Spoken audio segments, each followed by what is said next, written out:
Lo que pasó el 24 de marzo, hubo una gran movilización a nivel país. O era por los derechos humanos, la convocatoria era por los derechos humanos, aclaremos, o también se juntaba una protesta contra Milei. De cualquier manera, el tema era los derechos humanos. Hemos invitado a dos personas que conocen mucho el tema de los derechos humanos, pero desde otra mirada. Está Luz García Hamilton, periodista. ¿Cómo te va? Hola Germán, ¿cómo estás? ¿Cómo estás vos? ¿Cómo ¿Qué tal, doctora? ¿Cómo está usted? ¿Cómo le va? ¿Cómo le va? Pero muy bien. ¿Cómo están? Doctora, ¿cómo está usted? ¿Cómo está? Buenas tardes, Germán. Doctor, ¿cómo está usted? Muy bien, buenas tardes. Pero vamos, empiezo usted. ¿Cómo fue esta mirada del 24 de marzo? Mira, yo ya, es como que a esta altura es una cosa que siento que el 24 de marzo tendría que ser para las dos partes. Creo que en este momento urge pacificar. Me parece que estamos llamados a pacificar. Es como que venimos hace 48 años con dos caras de la moneda y creo que el dolor no tiene ideología, que hay que respetar el dolor de unos y de otros, que hay muchísima gente que ha sido víctima del terrorismo o víctima de secuestros desde el otro lado y digamos todos merecen hoy un respeto, todos merecen un resarcimiento. Hay muchas víctimas inocentes. El ejemplo más claro que tenemos acá en Tucumán es el de María Fernanda Viola, el de Capitán Viola y su hija María Cristina. Bueno, esa gente nunca ha tenido un reconocimiento y las chiquitas Violas son víctimas totalmente inocentes. Y hay del lado de, vos decís, de la izquierda o de la derecha, que para mí eso ya tenemos que tratar de superarlo, gente que ha ocupado altísimos cargos en el gobierno, gente que recibe subsidios, eso sabemos perfectamente, del Estado, víctimas, familiares de desaparecidos. Y también hay del otro lado gente a la que nunca se ha reconocido. Y hay muchos detenidos que no tienen condena firme. Hay gente que lleva hasta 19 años sin condena firme y privados de su libertad. Yo empezó con este tema cubriendo los juicios de lesa humanidad. Yo no tengo ningún familiar militar, ni, digamos, empezó como periodista cubriendo los juicios de lesa humanidad y me he ido más que nada involucrando con sus familias, te diría, con las familias de los imputados. Y las situaciones de sufrimiento que veo en las familias son tremendas. Abuelos que no han conocido a sus nietos, que no pueden visitar a los abuelos porque están en una cárcel, gente mayor de 80 años, gente enferma y gente que no tenía un alto grado, gente que era un subteniente, que eran oficiales de 19, de 20 años, 21 años y que hoy están privados de su libertad. Doctora. Sí, el día 24 de marzo, los 46 millones de argentinos amanecimos con un video, con un spot y un mensaje cursado desde el gobierno nacional que realmente nos dejó perplejos a la mayoría, porque, o por lo menos a la mayoría de los habitantes, porque introduce nuevamente una discusión que ya estaba prácticamente cerrada en la Argentina, que venía reconstruyendo este proceso enorme durante 48 años, como bien dice Luz, ¿no es cierto?, de dolor para ambos sectores de los habitantes, tanto la gente que tiene una formación de izquierda o de derecha, los dos sectores de la sociedad, pero nos despierta con un discurso muy divisionista, muy disgregador de la sociedad y con un discurso además de un negacionismo histórico que, formando parte de un discurso de la autoridad nacional, ¿no es cierto?, es por lo menos preocupante. La Argentina, desde el restablecimiento de la democracia en el año 1983, atravesó un proceso de construcción que tuvo marchas y contramarchas, tremendamente difícil, tremendamente duro, que comprometió el trabajo de muchísima gente, pasando desde leyes que intentaron pacificar al país en sus primeros tiempos, lo conocemos todos, ¿no es cierto?, los que somos abogados y los que no también, ley de obediencia de punto final, después vino la ley de obediencia debida, después vino el indulto. Fue todo un proceso de construcción, de saneamiento de la sociedad. Entonces, y luego vinieron los procesos judiciales, que es realmente el ámbito natural, ¿no es cierto?, dentro del Poder Judicial, donde se debe juzgar en definitiva si esto constituyó o no constituyó un terrorismo de Estado. El discurso que introduce la Presidencia de la Nación a través de ese video es un discurso de mucha provocación, porque reproduce el negacionismo histórico, ¿no es cierto?, que tiene como base equiparar el terrorismo de Estado que llevaron adelante las Fuerzas Armadas en el marco del mentado y llamado proceso de reorganización nacional con los crímenes y las violaciones cometidas por las organizaciones de izquierda, concretamente Montoneros, el ERP, MIR y otras organizaciones menores, contra que terminaron en lo que la Argentina derivó, una Argentina sangrienta. En este momento está el negacionismo que instala dentro de la sociedad, que tuvimos que soportar todos los argentinos en un spot a una persona que dice: yo soy sin prueba alguna el autor de que en la Argentina sea una mentira que haya 30.000 desaparecidos. Este señor Labraña, que era un exguerrillero, se autonomina como el referente de este negacionismo y dice: no son 30.000 desaparecidos, esto los inventé yo y todos los 46 millones de habitantes le tenemos que creer. A ver, acá han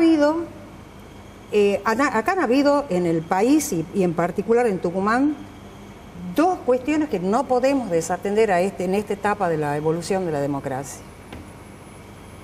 A nivel nacional trabajó la Comisión Nacional de Desaparecidos, instada y creada durante el gobierno de Raúl Alfonsín, presidida, ¿no es cierto?, nada más y nada menos que por Ernesto Sábato, donde al inicio de la democracia, ¿no es cierto?, concluye su informe, el nunca más no tiene el listado de los 30.000 desaparecidos, no los tiene porque fue una investigación no judicial donde se investigó lo que cada cual quiso denunciar al inicio de la apertura de la democracia.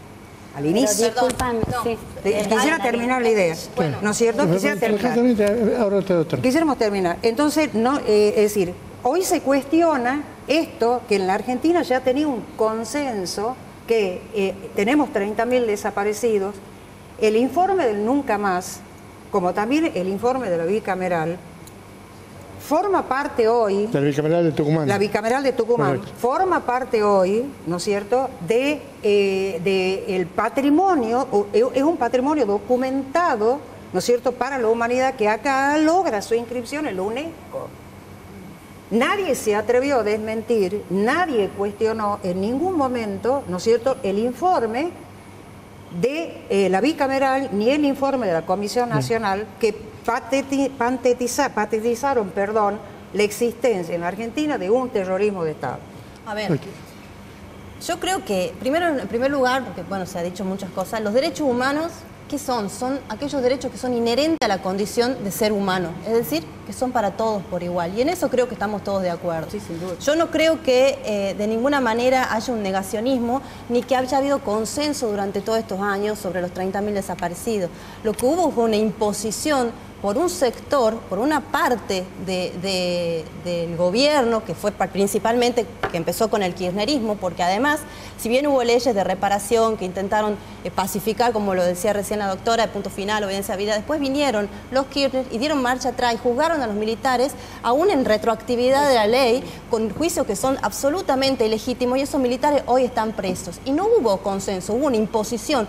Hasta por ley en la provincia de Buenos Aires había que decir que eran 30.000 desaparecidos. Yo me pregunto, entre la diferencia que hay de los registros oficiales que luego se actualizaron, tanto durante el gobierno de Macri como durante el gobierno de los Kirchner, y en ningún momento llegaron a la suma de 30.000 desaparecidos, el resto, supongamos los 22.000, 21.000, en democracia, nadie de esas familias pidió por sus seres queridos, ni aún reclamaron las indemnizaciones que más de uno cobró más de una vez. Yo creo que detrás de todo esto hubo un negocio que fue para un sector y que eso es lo que desvirtuó absolutamente todo. Pero además, yo no creo que la discusión pase porque sean 30.000 o sean 8.000. Me parece gravísimo si es uno. Si es uno, es gravísimo. Ahí, entonces, no tiene nada que ver. Pero el número forma parte del negacionismo. El número forma parte de un relato que han utilizado un sector del gobierno y que han querido imponer durante principalmente los últimos 15, 20 años. Yo le consulto, doctora, capaz que sea mi ignorancia, ¿no? Cuando usted habla, claro, no debería haber ninguno. Claro, yo le consulto, quizás sea producto de la ignorancia, ¿no? ¿De qué registro, cuando vos refieres a un registro? No, me refiero a los registros que estaban de la CONADEP. Disculpe. No, la CONADEP no tiene registro. Sí, tiene un listado de desaparecidos, son 8.961. 8.000, ¿alguien lo maneja de modo oficial? Son los de la Comisión Nacional de Desaparición de Personas. No, la que comisión además, no maneja ese número. Son el registro que tiene la CONADEP, pero además, entre los miembros de la CONADEP estaba Graciela Fernández Mejide, que tiene un hijo desaparecido y que alguien la puede sindicar de negacionista a una mujer que ha sido madre víctima de un desaparecido y que ella misma ha dicho ese número no es cierto. Porque hay una realidad detrás de ese número que tiene que ver con un negocio de la indemnización. 8.000 o 30.000. Dos puntos. ¿No es cierto? El genocidio es Por genocidio. supuesto, nadie está discutiendo eso. Estamos discutiendo si lo que implica el número. Porque, doctor, a ver, una cosa es derechos humanos y otra cosa es delitos de lesa humanidad. Porque si no, la Argentina tiene en este punto, tenemos que empezar a ponernos de acuerdo en el lenguaje. Sí, claro. ¿No es cierto? Porque si nombramos las cosas de diferentes maneras no nos vamos a entender nunca. Pero a vos no te parece un delito de lesa humanidad que una persona de 80 y pico años esté en una cárcel cuando ni siquiera tiene sentencia? Pero ese es un problema carcelario. Que lo tenga secuestrado el coronel Larrabure durante 300 y pico de días. Eso también no es delito de lesa humanidad. ¿Cómo no? Eso es un crimen común. A ver, claro, es que entonces hay una doble vara. Nosotros somos abogadas, doctora, y el derecho internacional ha construido un concepto de delito de lesa humanidad sobre parámetros muy concretos. No hay definiciones legales, lo sabemos nosotras como abogadas, hay construcciones, ¿no es cierto? Es que lo que estamos partiendo es de una base tiene diferente. que haber, no, claro, no, pero tiene que haber masividad. No sé, no es un delito de lesa humanidad, no es un crimen aberrante. A ver, eso no es un delito de lesa humanidad. Nosotros de lesa humanidad es que la masividad, hubo un grupo la gravedad, la intencionalidad. Un grupo terrorista formado, preparado y financiado por un organismo extranjero, que fue por un Estado extranjero, Cuba y Rusia, y que desde allí se hacían no solamente la formación militar, sino también hasta los mismos recursos se canalizaban a través de eso está comprobado. Sí. Entonces, nosotros cuando sostenemos que hubo una guerra, es porque hubo una guerra. ¿Qué es una guerra, doctora? Y eso lo dice inclusive en los fallos de la Junta, por ahí. en el juicio de la Junta, sí. No, el juicio de la Junta lo dice. La Junta, en el juicio de la Junta no manejó la teoría de los dos demonios. No, los considerandos dicen que acá hubo una Junta guerra. No manejó la teoría de los dos demonios, no la manejó. La teoría de los dos demonios dice que había una guerra. Guerra civil. Una guerra cobarde que inició un grupo de gente que no le gustaba el régimen que estaba gobernando. Por eso digo yo, estas discusiones son solamente posibles si nos ponemos de acuerdo con los conceptos. ¿Qué es una guerra? ¿Qué es una guerra civil? ¿Qué es terrorismo de Estado? ¿Qué es delito de lesa humanidad? Porque si no acomodamos los conceptos no vamos a poder ni dialogar. Guerra civil es un grupo armado contra otro grupo armado de civiles. Sí, yo no dije guerra civil. Acá, peor, porque guerra que no sea civil es una guerra ya de potencias extranjeras. Sí, porque estoy diciendo que acá ha habido un Estado, exactamente, un Estado que no era el argentino, era el Estado cubano, junto con el Estado de Rusia, que financiaba. Acá fueron las Fuerzas Armadas de la República Argentina, ¿no es cierto?, autodenominadas para reorganizar el país en contra de grupos de izquierda, armados y criminales. Silvia, nadie duda de eso. El decreto firmado por una presidente constitucional y peronista con el apoyo de sus ministros y de casi todo el Congreso. O sea, no es que... A ver, estamos de acuerdo, Luz, en esto que es muy importante lo que Luz dice en su apreciación, ¿no es cierto? Porque un gobierno constitucional absolutamente desmadrado, con un país absolutamente desmadrado, convoca a las Fuerzas Armadas, pero no las convoca para que hagan terrorismo de Estado. No, pero la convoca a pacificar el país, ¿no es cierto? todas las cárceles No, clandestinas la que han existido. convoca a pelear contra el terrorismo. los le dice convoca a aniquilar pacificar, al Hay un enemigo. pero punto aniquilar clave. no es cometer Al delitos de lesa inicio de humanidad. marzo del No, es que 76, cuando estamos el delito diciendo de lesa al humanidad, inicio de marzo nadie del discute 76, eso. Nadie, todas las todos los estructuras argentinos, nosotros éramos terroristas, chicas, de grupos de vivíamos. izquierda, Sí, ya habían vivíamos. sido desmantelados, no tenían fuerza de Pero acción. todas. Y lo que vino después del 26 de marzo, del 24 de marzo del 76, fue un sistemático trabajo para desmantelar la estructura de organización social, sindicatos, docentes, profesores, personas comunes. No hubo guerra.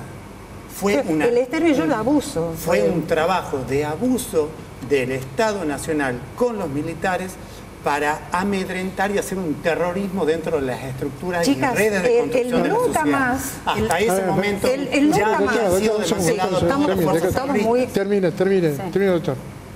Yo hago una pregunta. ¿Estamos realmente discutiendo el número? No, Estamos no, realmente...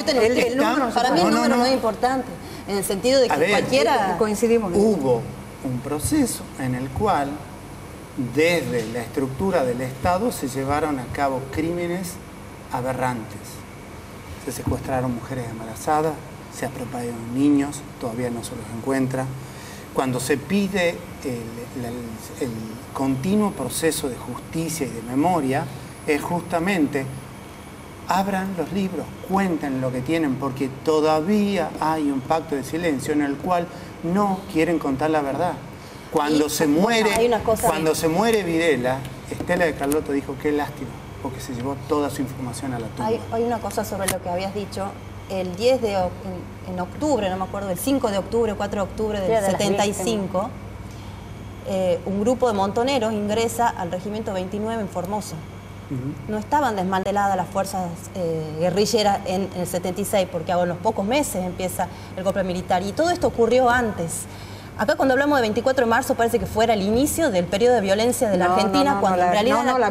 yo en su momento presenté un proyecto como diciendo... bien dijo Luz, la ¿no es violencia cierto? empezó El mucho llamado antes, a las fuerzas muchísimo. para normalizar el país, ¿no es cierto? Fue un acto desesperado de un gobierno constitucional Exacto, que no pero- manejaba nada por la violencia política que venía gestándose del 74. Yo creo que lo que tenemos que tratar es nosotros de entender que acá hay una herida enorme para nuestro país. Así y es. que tenemos que mirar para adelante, pero con la verdad completa, porque Pero- si yo pero- niego una parte de las Exactamente. víctimas, nunca jamás va a cerrar En esa eso- herida. En eso... O sea, nadie voy a reivindica, coincidir nadie también. reivindica la acción nadie reivindica negligente y atroz de la la violencia Fuerza Armada, ni política de la tampoco de la izquierda, no la Cuando reivindico, yo no se la abre reivindico la por lo caja de menos. Pandora y la violencia se desata, los daños que se producen son irreparables y de muy largo plazo. Por eso es que hoy en día no podemos tolerar efectos de violencia y de desacreditación de las personas como se están viendo ahora, porque eso generan daños a largo plazo que van a ser irreparables. Y tenemos que estar muy atentos para poder frenar y evitar todos esos avances. Muy bien. Tomando... Sí. ¿Podemos hacer una pausa? Seguimos Sí, conversando. sí. Vamos a una pausa y ya volvemos.